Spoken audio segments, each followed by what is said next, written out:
Okay, welcome. Today's presentation is going to be on NSLDS requirements and enrollment reporting best practices. Here's what we'll cover today: our agenda, why report according to the Department of Education guidance, and then clearinghouse support best practices. These are really things that are put in this webinar that we see as trending, more common topics that kind of come up come audit time, and with compliance reporting inquiries that we receive in general from schools day in and day out, and especially during audit time, whatever audit time may be for your school. And then we're going to provide some resources. Some will be relevant to compliance reporting in general and enrollment reporting. So NSLDS compliance reporting, this slide here, it is very busy, but it's meant to be busy. It's really just showcasing and giving you a visual of the acceleration of the Department of Ed compliance reporting changes in their expectations through the years. And we have denoted different colors meaning different things, but basically there was a long-standing period of time back prior to 2011 where there weren't really a lot of significant changes. And then in 2011, 2012, and beyond, there's been an increase in the changes in what the Department of Ed expects for you to report, things like 150% compliance reporting for Title IV direct subsidized loans. So they've completely adjusted the format by which you're to submit data and the level of detail that they want in that data. So they want the program level detail. And then notably in 2014, the Department of Ed even incorporated an additional enrollment status code, the 3/4 time status code.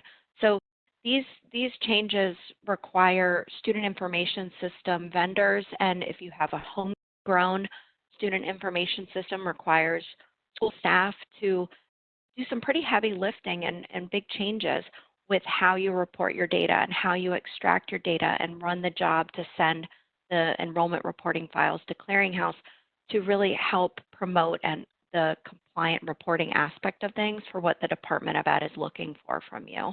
So lots and lots of changes. And something to note here is the changes with the Department of Ed have really compelled and prompted Clearinghouse on our end to make significant changes as well to continue to meet the need and continue to help support your compliance reporting health. So there are some general overarching reporting expectations from the department, and we'll get into those on a later slide, but it's kind of like we want to answer the why. So, why exactly should institutions who have an affiliation or connection with Title IV report in a manner that complies with the Department of Ed's expectations? And so we've listed those out here, and these are high level, but these are kind of the big ticket items that are why we kind of advise the way we do to meet the Department of Ed reporting requirements. And so a big one is specific to what I had mentioned earlier for students at your institution or who are attending your institution now and took aid out at an earlier school who have a direct subsidized loan. Those students are likely subject to the 150% loan subsidy calculation, the SULA calculation. And that means that the integrity of the program level reporting that you're doing, it really can be impactful to those students positively or negatively if it's done, in the manner you expected to, or if there's like something not quite right with the data. So either way, it does impact that student who happens to be direct subsidized loan recipient.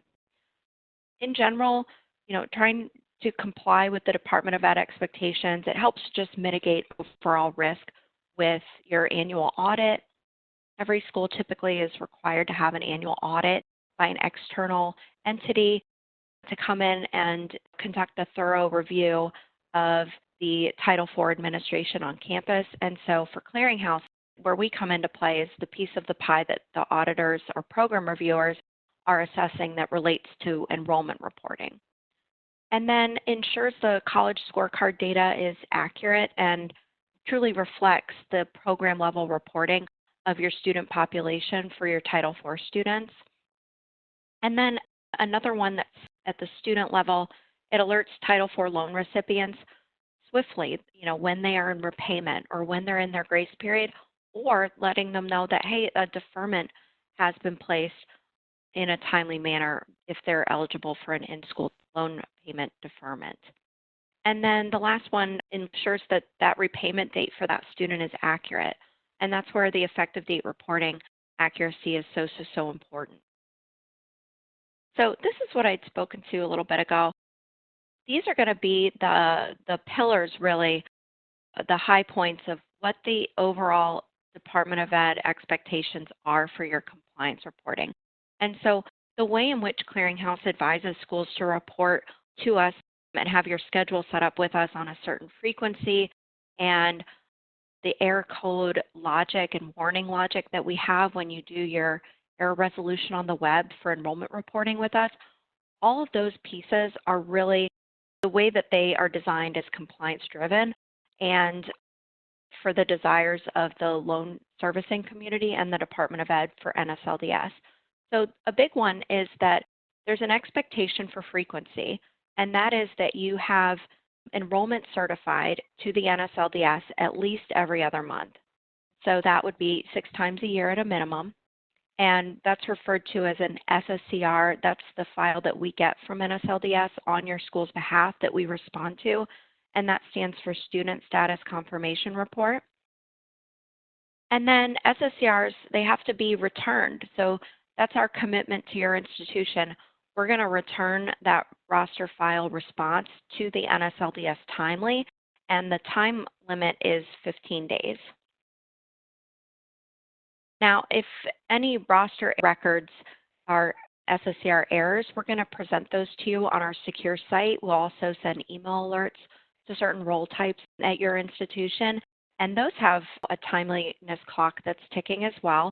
SSCR errors have to be completed or corrected by your school within 10 days. And we do have a clearinghouse due date that we put on our secure site so that you know what time frame you have to work within to get those errors corrected. And then in general, students change in status. They withdraw, they add classes, they drop classes, they may graduate, they may go out on an approved leave of absence. So student status it's a fluid thing. It changes. Not every student attends your school for 2 years straight or 4 years straight, maintaining an active status that whole time. So there can be fluctuations. And so the department expects that your reporting status changes within a certain time frame.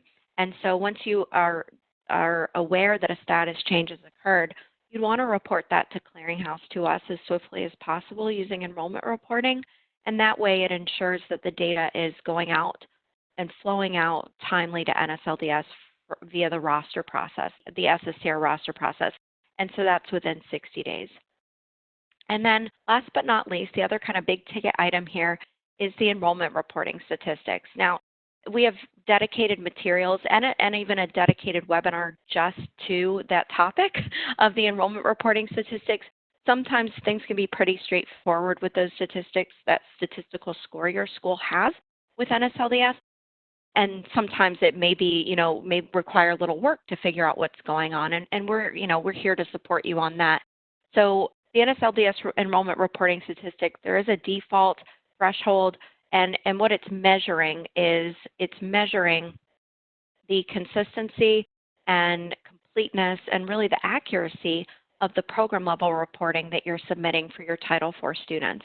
And that threshold is set at 90%. So that's what the department's looking for from you. And therefore, the enrollment reporting service that we have, we want it to align with the department's expectations. So beyond that, where does it kind of all start? And it all kind of starts with the school. It starts at the school level. And, your institution has a foundation already in place for compliant reporting. And so, when we're kind of talking about who exactly has a vested interest in this whole process, it really is each group.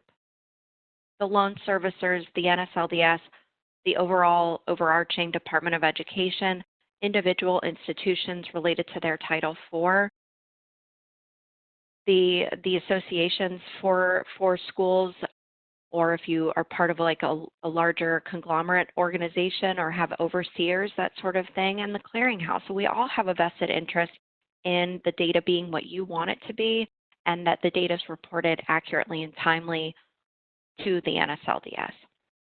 So there are ways that we can help combat those instances where there is siloing and that sort of thing, where there is a lack of communication about what certain groups are doing and how their role impacts the overall compliance reporting process. And so just strong communication, effective communication amongst the key departments that do play an integral role in compliance reporting, that can always help to just avoid instances where there's confusion or scenarios where there's misreporting just because a lack of knowing what should be reported or when or who's responsible for what and those sorts of things. So coordination amongst the key departments. This is not an inclusive list, obviously, but in general, the registration, academic side, and the financial aid administration sides of the house, or whatever kind of combination or like entities or like departments you have at your institution, a coordination there can really help to influence school policy so that it just continues to promote consistent, compliant reporting. Beyond that foundation that's kind of starts at the heart of this with the schools, what are some best practices that are out there to help with the enrollment reporting side of Title IV compliance reporting? So a best practice is the enrollment reporting structure. So every school has their own unique academic calendar. You may have multiple academic calendars depending on the program of study, or you may have sessions, intersessions within a larger term. You may offer programs in modules. You may have like a J term or a May semester. You may have a non-required term in the summer, all these different things. But having that starting point when you're setting up your schedule or you have your existing schedule with Clearinghouse enrollment reporting and you are making a critical assessment to make sure that that schedule that you have set up is really working for you and not against you, and that it's really meeting your needs. But that's why we do have an enrollment reporting schedule set up for you. And if you love your enrollment reporting schedule, it truly is kind of 30 to 50% of the battle. Adhering to it is kind of the second part. So if the schedule is working for you, then what we say is, definitely try to adhere to that schedule to help avoid issues on the back end when it comes to data flowing out to NSLDS. And so with that being said, with the consideration from the department that you need to certify enrollment in general at least every 2 months and to report status changes timely, for those two reasons, we advise to report on a frequency to Clearinghouse about every 30 to 45 days. So another kind of best practice is with the NSLDS SSCR roster process. So there is a single point of failure that's out there. There isn't a hierarchy when it comes to reporting data for Title IV students. There is a critical piece that is needed to make sure that the data reporting is done properly, and that's the Social Security number.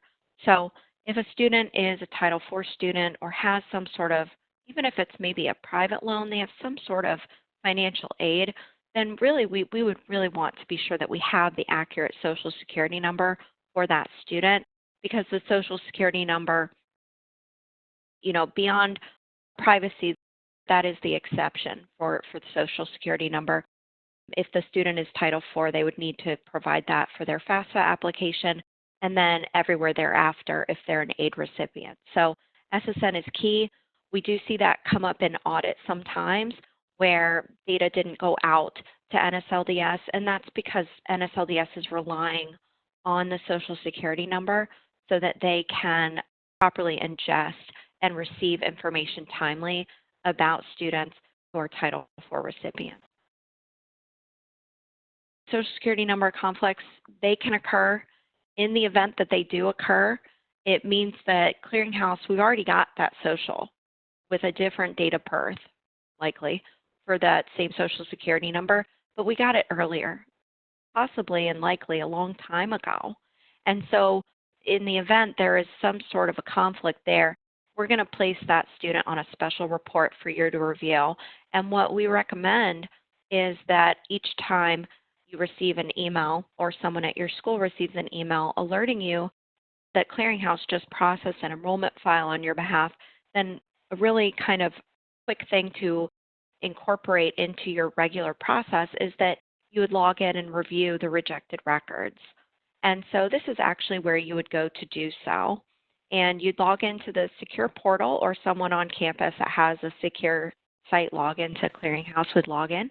You click on transmission history, and then on the far right in the table of data, there's a detail link, and that's going to be where you'll go and look at the school review option to see, were there any rejected records? If so, why were they rejected? And if it's for a Social Security number conflict, I want to be sure these Title IV students or these students with aid are these students that we have a valid social for them and we can vet that social, and then we need to clear it up. So that's a really critical piece, and it can be overlooked. If you do see a Social Security number conflict and you've checked your paperwork that you have for that student and the social is accurate, then our recommendation is you just add the student on our secure site under Student Lookup, and there's an Add Student option to do that. That will push the ad hoc request to an analyst on our end. At that point, we're going to review our system, and last resort, if we need some sort of official documentation to validate that social, these are the different proofs of SSN that we can accept to confirm the validity of a social. So another expectation from the department is more from, so we just talked about data flowing from your institution to the Clearinghouse and how SSN conflict cases are ones that can be overlooked but are really good to make sure that's on your radar. This is more about data flowing out.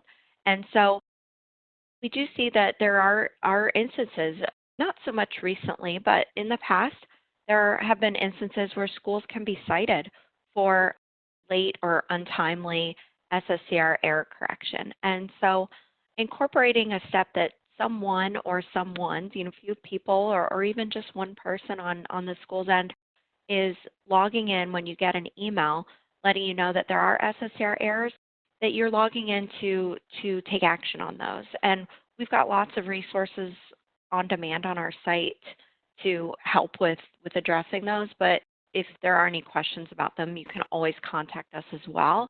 And we can take a closer look to see if we can be helpful in figuring out how exactly should those be addressed.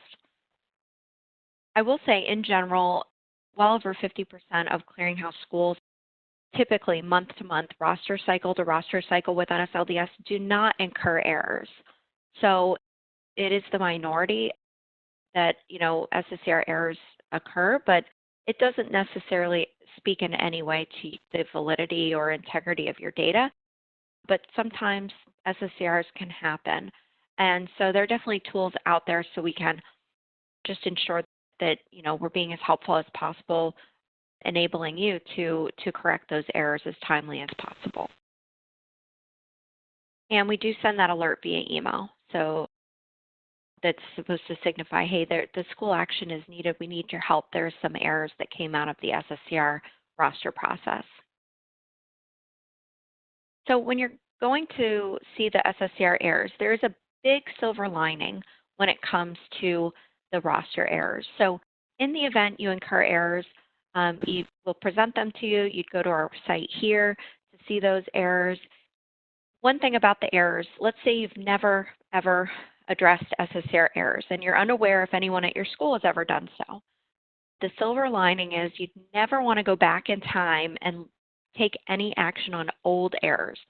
Old errors are old errors and they're not current errors and they've been corrected, or if they're still outstanding errors, they'll be on the latest row. So you only need to, take time and reviewing for action the most recent row. So that's one thing. You never want to go back in time. And then that's where we have the due date. So you'd want to try to have the errors done by that date.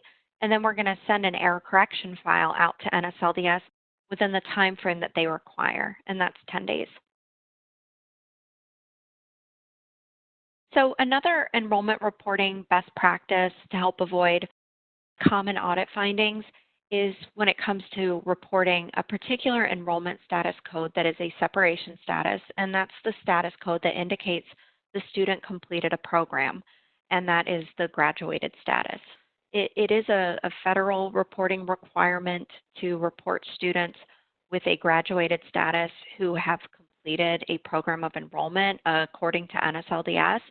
So if your institution happens to send degree files to Clearinghouse in addition to sending enrollment files, and you're one of our degree verify schools who also is a participant in an optional function that we have called G from Degree, then one of the things that we really urge G from Degree schools to do is to definitely investigate and confirm on your institution's end, how exactly are you reporting a status change to graduated to Clearinghouse? So that's one of the kind of critical pieces. And if there's any takeaway about graduated status reporting that I have for you today, it would be that one. If you're unsure and it's, an area that you want to explore to confirm, that would be the one that I would do is check out, how are we sending graduated statuses to Clearinghouse? Because auditors, they do look for that. And at the student level, for the direct subsidized loan students, the graduated enrollment status is used by NSLDS to perform subsidy calculations. So we want to be sure that good, bad, or ugly, that the subsidy calculation being done is based on accurate information that really you intended to report for that student. So if you have specific questions, we do have dedicated folks on our end to field those. The client success manager for your particular school, they're always happy to help, and they're familiar with and have a lot of experience with questions surrounding reporting graduated statuses. And then also from more of a compliance or audit vantage point, our Clearinghouse's Audit Resource Center is available to support as well. So these are the best ways in which you can report the graduated statuses. They're the ones that are highlighted blue. But anywhere that you're able to leverage a batch option to report graduated statuses, that's really ideal, especially if you're working with a volume of degree awards after every term or however many times a year you're awarding degrees. So those file types are going to be either your regularly scheduled enrollment files, or there's a special enrollment file type that's dedicated to reporting any separation status like graduated or withdrawn. And if you don't leverage that and you assess that that could be a good fit for you or you want to know more about it, feel free to contact us about that. And then for a low volume, or if you are an institution that uses G from Degree, those are two additional ways that you can report graduated statuses.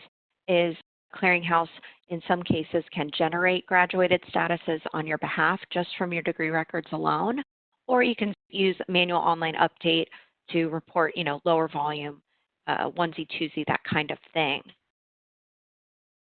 So another enrollment reporting best practice is going to be about the other most common separation status, and that's the withdrawn status. In a lot of ways, the withdrawn status is somewhat more challenging to get a handle on than the graduated status reporting challenges that you may experience.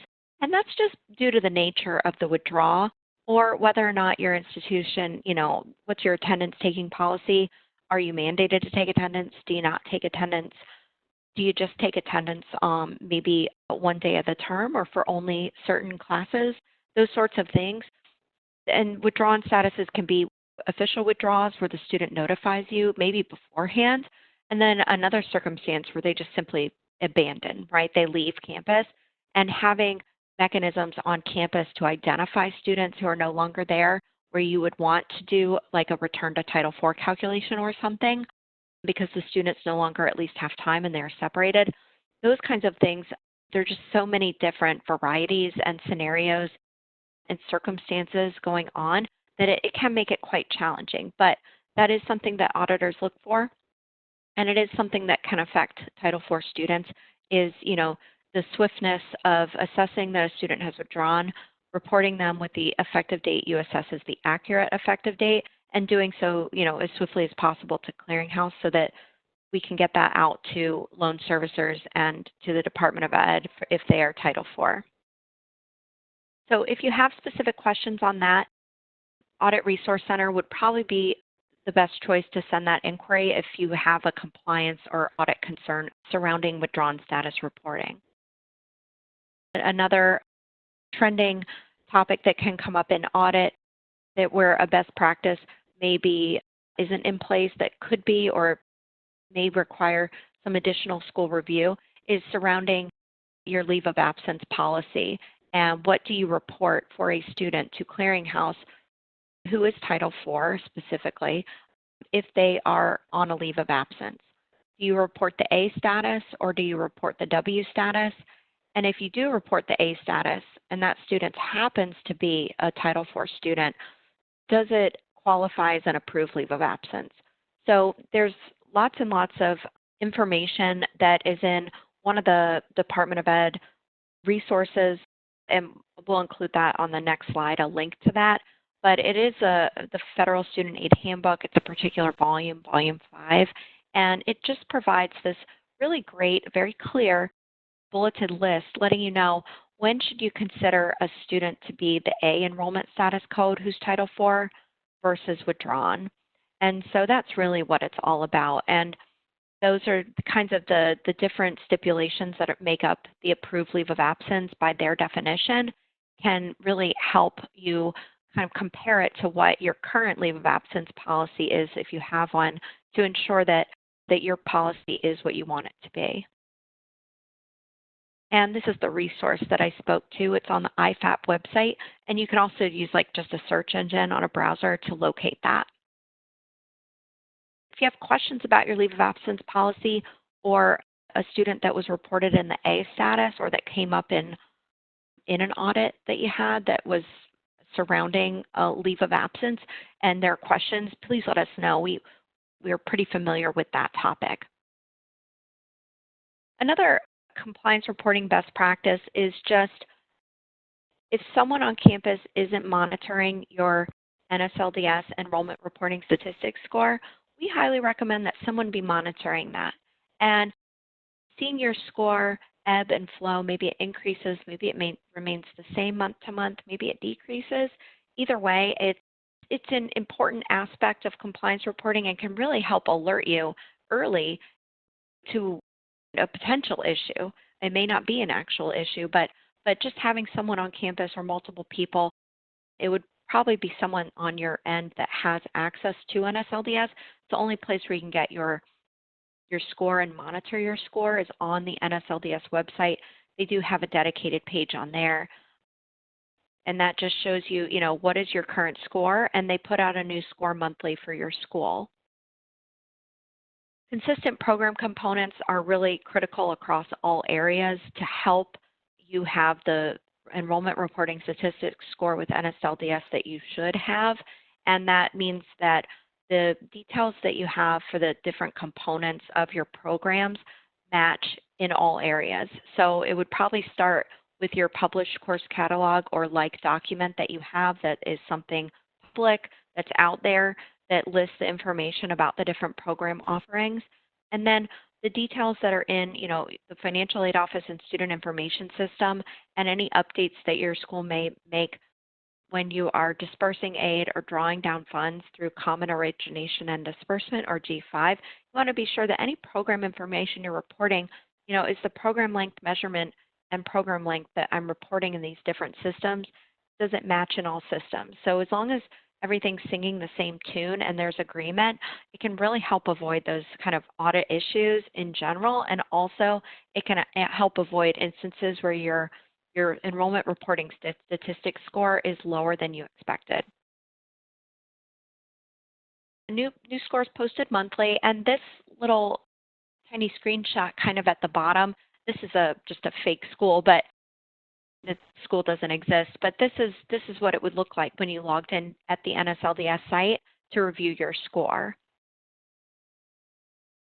Again, we have lots and lots of materials about the enrollment reporting statistics score, and we're definitely here to help if questions arise about it. I would say not to spend too much time if you see something concerning when you look at your score.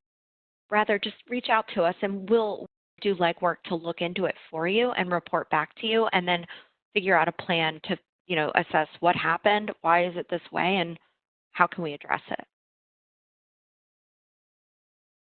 So enrollment reporting best practice is we do have a dedicated team at the Clearinghouse within the enrollment reporting division, if you will, our data operations division, and that's our audit resource center. So if there is a question that comes up in audit, we are definitely here for you. And we don't just want to provide information to avoid findings. We want to help find the answer, from the ed guidance. Does this or does this not meet the department's expectations? If it doesn't, how do we address not only the records identified in the audit, but also avoid it moving forward? The only thing really worse, I think, than getting an audit finding, which they're not uncommon, it happens. The compliance reporting process is so complex, but it's not getting a finding, it's avoiding a repeat finding, right? Findings can happen, but trying to avoid findings and for the future is really the name of the game. And getting a clean audit, if the audit should be clean, let it be clean, and that can help avoid being a candidate for program review and things like that. And if you have questions, these are the different ways that you can get in touch with us. And if you haven't subscribed to our blog, it's not like other blogs that are really more fun. This blog really is meant to provide you with compliance critical information related to Title IV and the Department of Ed and enrollment reporting to Clearinghouse. So definitely subscribe to that if you haven't seen it. And we can't thank you enough for joining us for today's webinar, and we hope to see you in the next one.